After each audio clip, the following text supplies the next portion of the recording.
Ролпласт е създадена през 2000-та година като фирма с основен предмет на дейност – производство и продажба на външни и вътрешни щори.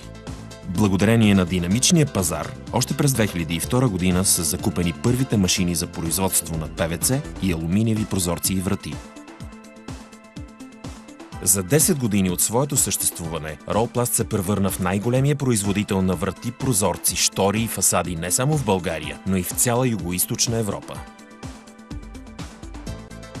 Фирмата разполага с две производствени бази. Първата е разположена в град София на площ от 15 000 квадратни метра. Производството на ПВЦ прозорци и врати в Ролпласт е изцяло автоматизирано. Петте поточни линии са на реномираните немски фирми Еломатек и Штюрц. Софтуер на Клаес управлява цялото производство, чийто капацитет достига над 2000 квадратни метра за денонощие.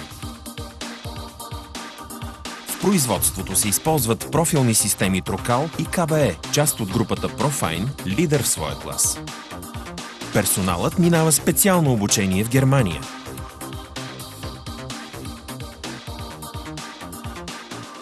Втората база на Ролпласт е в процес на изграждане и се намира в индустриалната зона на град Костинброд. За планираната инвестиция от 72 милиона лева, Ролпласт получи сертификат за инвеститор клас А. Строежът на завода стартира през пролетта на 2008 година и ще бъде осъществен на 3 етапа. Първият етап беше приключен през април 2009 година. Сред официалните гости на откриването беше министър-председателят на Република България и кмета на община Костинброд. Над площ от 8000 квадратни метра са построени складови и административни помещения и халета за производство. Цехът за производство на алуминиеви прозорци и врати е оборудван с център за обработване на алуминий на Еломатек.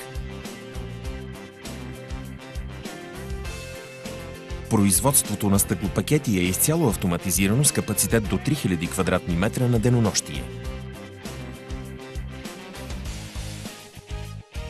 Изпълнението на дървени интериорни врати е подсигурено с обработващ център SCM Tech Z25, благодарение на който могат да се изпълняват обработка на платната като подрязване в височина, дупчене за брава, панти и дръжки и изрязване на отвори за стъкла.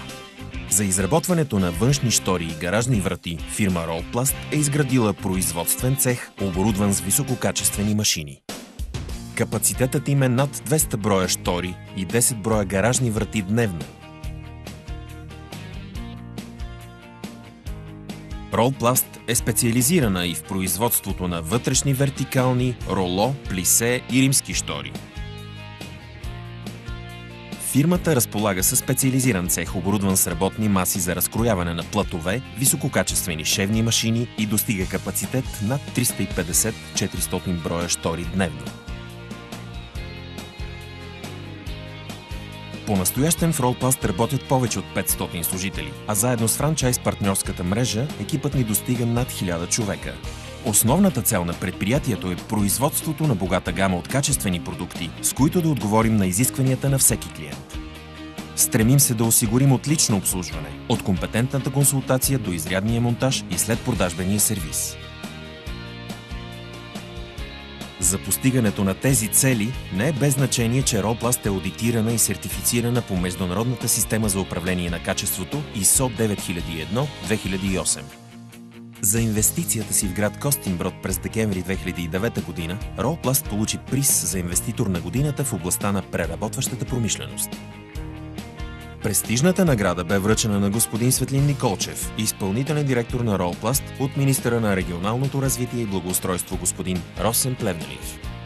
Церемонията се състоя в хотел Шератън в град София, а сред официалните гости беше и министър-председателят на Република България господин Бойко Борисов.